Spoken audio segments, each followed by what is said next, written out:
ሰላም ጤና ይስጥልን ተመልካቾቻችን ከአንከር ሚዲያ ዝግጅት ክፍል ያክብሮ ሰላምታችንን እናቀርባለን።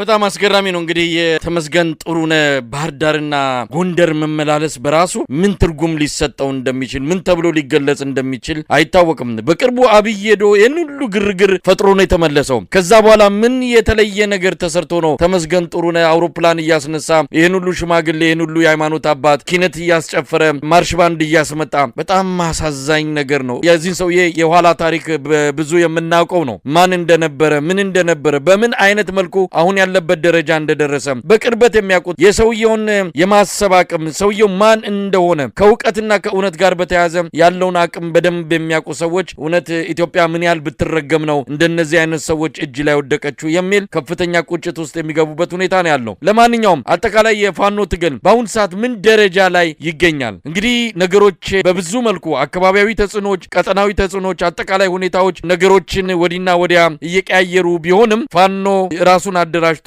ወደ አንድ መዋቅር ተሰባስቦ ብዙ ነገሮችን አስተካክሎ በመሳሪያም በሰው ኃይልም በብዙ ነገር ተደራጅቶ እየመጣ ነው። የኢትዮጵያ ነገር ሊቀየር የሚችልበት ሁኔታ ሩቅ አይደለም። ነገር ግን የፋኖ ትግል በተለይ የአማራ ፋኖ ብሔራዊ ንቅናቄ ከተመሰረተ በኋላ ነገሮች ወዴት ሊያምሩ ይችላሉ? የአብይ አህመድ አገዛዝ ምንም ነገር እንዳልተፈጠረ አሁን በሚያደርገው እነ ተመስገን ጥሩነህን ቴሌቪዥን ላይ የጣደ ክልሉ ሰላም ነው በማስባል የሚገኝ ነገር እንደሌለ አውቆታል። ከዛ የተለየም ነገር እንደሌለ እንደማይመጣም ይልቅስ የአማራን ህዝብ ወደ እርስ በርስ ጦርነት ለመክተት ሚሊሻዎችንና አድማ በታኞችን የጥይት ቀለብ እንዲሆኑ እያደረጋቸው ክልሉን በጦርነት ለማቆየት ካልሆነ በስተቀር የአማራ ክልል ጉዳይ ያበቃለት ያለቀለት ጉዳይ ነው። የአማራ ህዝብ ማንገቻዬ ተበጥሷል ብሏል። ከዚህ በኋላ ከብልጽግና ጋር ለአንድም ቀን ቢሆን አብሮ የሚሆንበት ጊዜም አክትሟል። ስለዚህ እንደው የፋኖ ትግል ምን እንጠብቃለን? ኢትዮጵያ ውስጥ ያለውን መከራ እየመጣ ያለውን አደጋ በማሳጠርና በተለይ አብይ አህመድ ካዘጋጀው የጥፋት ድግስ በመታደግ ኢትዮጵያን ለማዳን የሚደረገውን እንቅስቃሴ በተመለከተም ከፋኖ ብዙ ይጠበቃልና እንደው በዚህ አንጻር ምንድነው እየሆነ ያለው? ምናልባት ይሄ አልፎ አልፎ የሚታየው ወታደራዊ እንቅስቃሴ መጠነ ሰፊ በሆነ መልኩ ስርዓቱን ከአማራ ክልል ጠራርጎ በማስወጣት ብቻ አይደለም ከማዕከላዊ መንግስትም ፈንቅሎ በኢትዮጵያ የስርዓት ለውጥ እንዲመጣ በማድረግ ረገድ ፋኖ ዘንድ ያለው ሁኔታ በምን ደረጃ ላይ ይገኛል ብሎ መግለጽ ይቻላል? መሳይ ትግሉ እኮ አሁን በፋኖና በመንግስት ብቻ የተገደበ አይደለም። መቼም ታስታውሳለህ ከአንድ ወር ከሁለት ወር በፊት አሁን ይሄ የምክትል ጠቅላይ ሚኒስትር ነኝ የሚለው ተመስገን ጥሩነህ በአንድ ወቅት በሚዲያ ላይ ወጥቶ እንግዲህ በአማራ የትግል እንቅስቃሴ ወቅት ለአገራቸውና ለድንበራቸው ሲታገሉ የነበሩ ሰዎች እንዳሉ ሁሉ ባንዳም ነበረ። ባንዳ በየትኛውም ዘመን ነበረ። ነገር ግን የአማራ ህዝብ እንደዚህ ባንዳ ሲሆን አይቼው አላውቅም ብሎ ህዝብን እንደ ህዝብ የሰደበ ስርዓት ዛሬ ሰርገኛ መጣ በርበሬ ቀንጥሶ አይነት ምርጫ ደረሰና ምረጡኝ ብሎ እንቅስቃሴ ቢያደርግ የሚሰማው የለም። እንዲያውም የአማራ ህዝብ በጣም ትዕግስተኛ ለህግ መከበር ብሎ ዋጋ የሚከፍል ህዝብ እንጂ ፈርቶ አይደለም ዝም ያለው። ከዚህ በፊት በጣም ተከታታይ በደል ሲደርስበት፣ ተከታታይ ግድያ ሲደርስበት፣ ስደት፣ መፈናቀል፣ በደል ሲደርስበት እባካችሁ ተውን ልኑርበት ከሌላው ማህበረሰብ ጋር እኩሉኝ ልኑርበት የሚል ጥያቄ ገበሬው ባህር ዳር ከተማ ከመራይ ካዴት ከአገው ምድር አካባቢ ያሉ ወደ ጎንደር ደግሞ ብንመለከት በዙሪያው ያሉ የወረዳ የአርማጭሆ፣ የበለሳ፣ የደንቢያ፣ የአለፋ፣ የጣቁሳ ወረዳ ነዋሪዎች ጎንደር ከተማ ሄደው ጥያቄ ሲያቀርቡ፣ ደብረታቦርም እንደዚሁ፣ ማርቆስም እንደዚሁ ገበሬው ጅራፍ ወጥቶ እኛ መሬታችንን አርሰን እንኑርበት ብሎ ጥያቄ ሲያቀርብ የጅራፍ ፖለቲካ ብሎ የተሳለቀበት የአማራ ክልል ምስለኔ አስተዳደር ነው ያስጠቃው። የአማራ ክልል ምስለኔ አስተዳደር ዛሬ ልክ እንደ ዝንጀሮ ሰርግ በቃ መጻፊያው አጥሮት ካለቃቸው የተሰጣቸውን ትእዛዝ መፈጸም አቅቷቸው ወዲህና ወዲያ ሲደናበሩ ማየት ከዚህ የበለጠ ሽንፈት የለም። ነገር ግን ትግሉ የፋኖ ኃይልና ምናልባትም እና አብይና ምስለኔ አስተዳደር በሚመሩት የብልጽግና አመራር ወይንም የብልጽግና ፓርቲ መካከል ብቻ አይደለም። አሁን ትግሉ ተሸጋግሮ በአማራ ህዝብና በብልጽግና መካከል የሚደረግ ትግል ነው። የአማራን ህዝብ ደግሞ የሚደግፈው በርካታ የኢትዮጵያ ህዝቦች አሉና ከእንግዲህ በኋላ ትግሉ ወደማይቀለበሰበት ደረጃ መድረሱን በደንብ አድርገው ተገንዝበዋል። ነገር ግን ይሄ ስርዓት ከራሱ ሽንፈት የማይማር ከሰው ሽንፈትን የማይማር አጠቃላይ የኮሰመነ ስርዓት በመሆኑ አይኑን ጨፍኖ ወደፊት እንደሚሮጥ ገደል ላይ ሲሆን ገደል ሄዶ የሚገባ ተራራ ጋር ሄዶ የሚጋጭ አይነት ስርዓት በመሆኑ ይሄን ስርዓት 4 ኪሎ ድረስ መጥተው አንስተው ማስወገድ የሚችሉበት ዝግጅት እያደረጉ ነው። መሳይ እመነኝ በቅርብ ጊዜ የአማራ ፋኖ ብሔራዊ ንቅናቄ ለመንግስት ብቻ ሳይሆን አጠቃላይ ለኢትዮጵያ ፍቱን መድኃኒት ይዞ የሚመጣበት ጊዜ ሩቅ አይደለም ባይነኝ። ከፍተኛ ዝግጅት እየተደረገ ነው። ከፍተኛ የሆነ የሰራዊቱ ውህደት፣ ከፍተኛ ስልጠና በየቦታው ሰልጣኞችን ማስመረቅ፣ ተከታታይ ሰልጣኞችን ማስገባት፣ ይዘውት ከነበረው ትጥቅና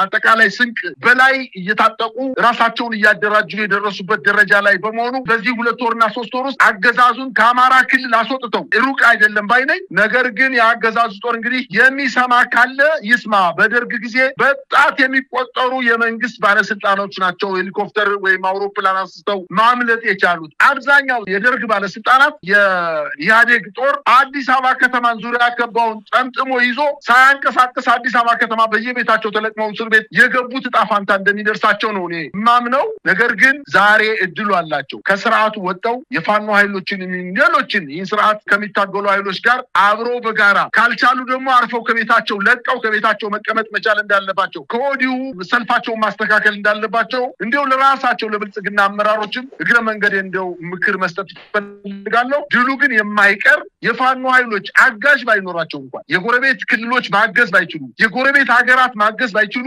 ከደረሰበት አጠቃላይ የአማራ ህዝብ በደልና ስቃይ የፋኖ ኃይሎች የአማራን ህዝብ በደልና ስቃይ ተሸክመው መግባት እንደሚችሉ በፍጹም ልብ የአማራ ህዝብ ያምናል። ለዚህም ድጋፍ እያደረገላቸው እንደሆነ ነው የምረዳው። መሳይ በአማራ ክልል ያለው ሁኔታ በተመለከተ ከሚገለጸው ከሚነገረው በላይ ነው መሬት ላይ ያለው ሁኔታ። አብይ አህመድ ሁሉ ነገር ከእጁ አምልጦ አሁንም ምርጫ አካሂዳለሁ ብሎ በአማራ ክልል ሳይቀር እንቅስቃሴ እያደረገ መሆኑ ሰውየው ምን ያህል ከእውነት የተጣላ መሆኑን በግልጽ የሚያሳይ ሁኔታ ነው እየተስተዋለ የሚገኘው። እንግዲህ የፋኖን ሁኔታ በተመለከተ አንተም እንደገለጽከው በተለያዩ መረጃዎችም እያረጋገጥን እንዳለው ነገሮች በቅርብ ጊዜ ሊቀየሩ የሚችሉበት ሁኔታ ይኖራሉ። እስቲ ወደ አዲስ አበባ ሸገር ከተማ እንምጣ።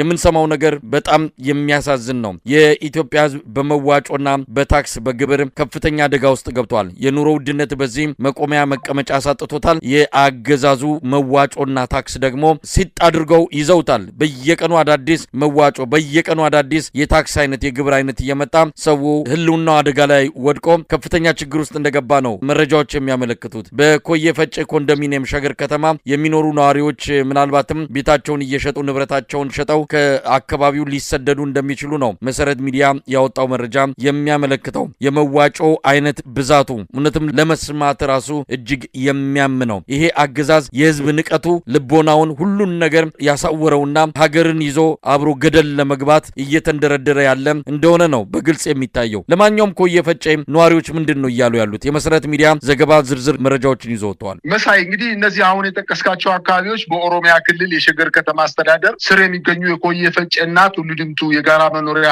አካባቢዎች ናቸው። ከ3 ዓመታት በፊት እነዚህ የኮንዶሚኒየም መኖሪያ ሰፈሮች ትልልቅ ሰፈሮች ናቸው። ምናልባትም 2 እና 3 ወረዳዎችን የሚሸፍኑ በርካታ ማህበረሰብ የሚኖሩበት አካባቢ ነው። ከ3 ዓመት በፊት በአዲስ አበባ ከተማ በጀት የተሰሩ ኮንዶሚኒየሞች ናቸው። ነገር ግን በአዳነች አበቤ የሚመራው የአዲስ አበባ ከተማ አስተዳደር እና በሽመልስ አብዲሳ የሚመራው የኦሮሚያ ክልል መስተዳደር በጋራ የአዲስ አበባና የኦሮሚያ ክልልን ወሰን ማዋሰን በሚል በርካታ ቦታዎች ሲወሰዱ እነዚህ በሸገር ከተማ አስተዳደር ኮየ ፈጬና ቱሉ ዲምቱ ተወስደዋል። እንግዲህ አብዛኛው ሰው በእነዚህ ከተሞች ላይ ወይም በእነዚህ የጋራ መኖሪያ መንደሮች የሚኖሩት የአዲስ አበባ ከተማ ነዋሪዎች ናቸው። ምናልባትም አብዛኛዎቹ በጣ የደረሳቸው አይደለም። ሰፈራቸው ፈርሶ አካባቢያቸው ለልማት ይፈለጋል ተብሎ ባልገመቱትና ባላሰቡት ሰዓት ከሚኖሩበት ተወልደው ካደጉበት አካባቢ ተፈናቅለው ወደ ኮየ ፈጬና ቱሉ ዲምቱ የሄዱ የአዲስ አበባ ከተማ ተወላጆች የአዲስ አበባ ከተማ መስተዳደር ስር ነው ብለው ወደ ኮየ ፈጬና ወደ ቱሉ ዲምቱ የሄዱ።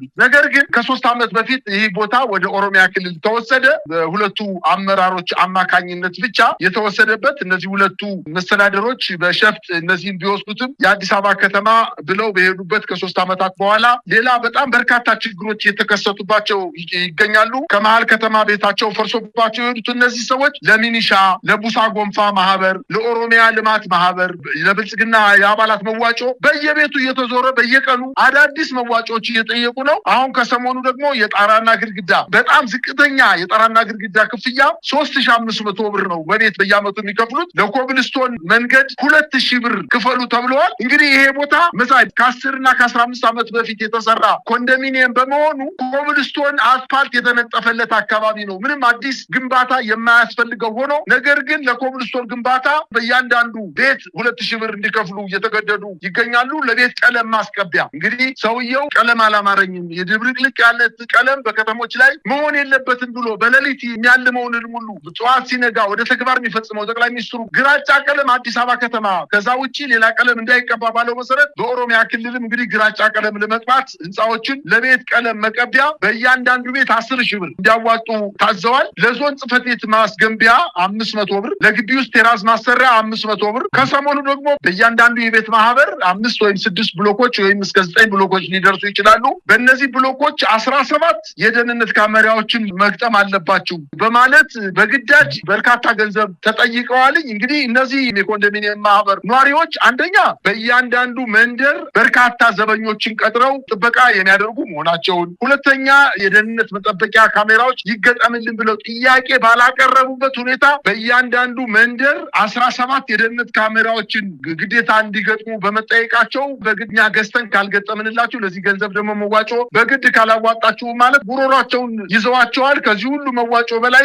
የትራንስፖርት ወጪ ከአቅም በላይ በመሆኑ በቀን አዲስ አበባ ከተማ መሀል አካባቢ ደርሶ ለመምጣት የታክሲ ሲሄዱ ብቻ 120 ሲመለሱ 120 በባስ ደግሞ ሲሄዱ 60 ሲመለሱ 60 ብር እየከፈሉ በትራንስፖርት አገልግሎት በጣም ተጨናንቀው ባሉበት ሰዓት የንግድ ድርጅታቸው ፈርሶ ገና ያልተቋቋሙ በመሆኑ ምክንያት ከፍተኛ ስጋት በመፈጠሩ እና ተጨማሪ የተለያዩ ወጪዎችም እየተጠየቁ በመሆኑ ቤታቸውን ያለ ፍላጎታቸው በርካሽ ሽጠው አካባቢውን ለቀው ወደ መሀል በመግባት በክራይ እየኖሩ መሆናቸውና በርካታ የኮንዶሚኒየሙ ወይም የጋራ መኖሪያ ሰፈሩ ነዋሪዎች በአካባቢው ለቀው ወደ መሀል ከተማ እየመጡ መሆኑን የመሰረት ሚዲያ ዜና ያመላክታል። እንግዲህ በፍርሃት ቤታቸውን ለቀው በአጠቃላይ እየወጡ እንደሚገኙና ጫናው ግን ከፍተኛ መሆኑን ነው መረጃዎች እያመላከቱ የሚገኙት። መሳይ እንግዲህ ነዋሪው ላይ በአጠቃላይ ኢትዮጵያ ላይ የመጣው መከራ መዓት ቃላት ከሚገልጸው በላይ ነው። የነዳጁ ሁኔታውን እንደምንከታተለው ከሆነ በመላ ሀገሪቱ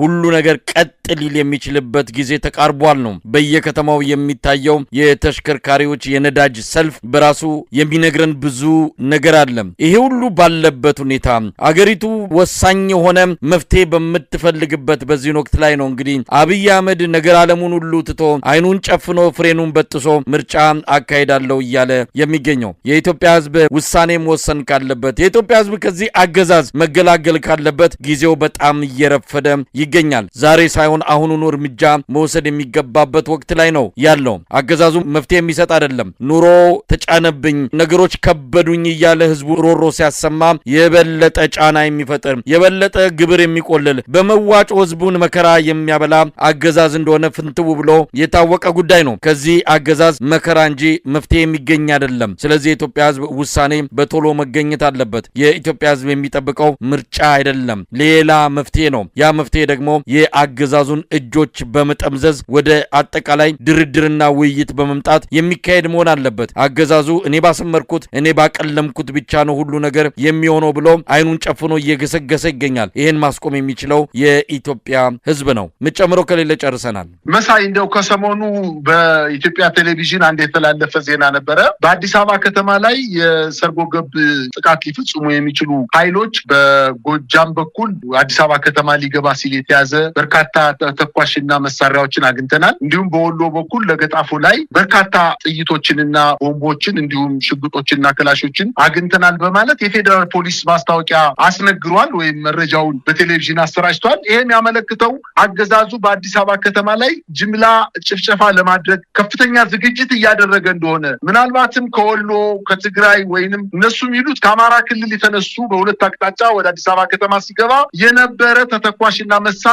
በፌዴራል ፖሊስ ተያዘ ነው። አንደኛ ከባህር ዳር የሚነሳ ከጎንደር አዲስ አበባ ጫፍ ላይ እዚህ ሱሉልታ ላይ ተያዘ ያሉት ነገር በበርካታ ቦታዎች ላይ ምናልባትም በየ10 ኪሎ ሜትሩ ከፍተኛ የሆነ ፍተሻ እየተደረገ ነው መኪኖች የሚመጡት። ያንን ሁሉ አልፎ አዲስ አበባ ከተማ ጫፍ ላይ ሲደርስ ተያዘ ብሎ መናገር አዲስ አበባ ከተማን እንግዲህ የትርምስ ማዕከል ለማድረግ አገዛዙ እንደተዘጋጀና በፍጹም ይህንን ታጣቂ ኃይሎች ወይም የፋኖ ኃይሎች ሊያደርጉት እንደማይችሉ ምናልባትም በፍርሃት ዝም እንዲል የአዲስ አበባ ከተማ በኑሮ ውድነት በአገዛዙ መዋጮ በግብር በተለያዩ መዋጮዎች ከፍተኛ ስቃይ ውስጥ በመግባቱና የኑሮ ውድነቱ የነዳጅ መጥፋቱ በአጠቃላይ ሁሉ አቀፍ ችግርና መከራ ተሸካሚ በመሆኑ ምናልባት ያምጻል ብሎ በማለት ለማስፈራራት የተደረገ ጥረት እንደሆነና ነፃ ምሳ ስለሌለ የአዲስ አበባ ከተማ ነፃነቱን በራሱ እጅ ከአገዛዙ መቀማት እንዳለበትና ይሄ ሁሉ የማስፈራሪያና የዛቻ እንትን ሳይበግረው ከልክ እንደ የአማራ ወጣቶች ተደራጅተው መንግስትን እንዳጨናነቁት ሁሉ የአዲስ አበባ ከተማ ወጣትም መፍትሄ አለው። ይህን አገዛዝ ለማንበርከክ መፍትሄው በእጁ እንደሆነ አውቆ ወደ ትግል መቀላቀል እንዳለበት። ትግል ማለት ክላሽ አንስቶ መዋጋት ብቻ አይደለም። ዛሬ በመናኸሪያ አካባቢ በታክሲ ተርሚናሎች አካባቢ በርካታ ወጣት ተሰልፎ ባስ ሲጠብቅ ታክሲ ሲጠብቅ፣ ነገር ግን ከነሱ በአቅም ያነሱ ሰዎች በቪኤት እና በትልልቅ የኮብራ መኪኖች ሲንቀሳቀሱ የብልጽግና አመራር ስለሆኑ ብቻ ያገዛዙ አባላት ስለሆኑ ብቻ እየሳቁባቸው ሲያልፉ ያላመማቸው በምንም ተአምር ከአማራ ክልል መጥቶ የአዲስ አበባን ከተማ ህዝብ ነፃ ያወጣናል ብሎ መጠበቅ በፍጹም ስህተት እንደሆነ አውቆ ትግሉን በጊዜ መቀላቀል እንዳለበት ነው እግረ መንገድ የማሳሰብ የምፈልገው መሳይ።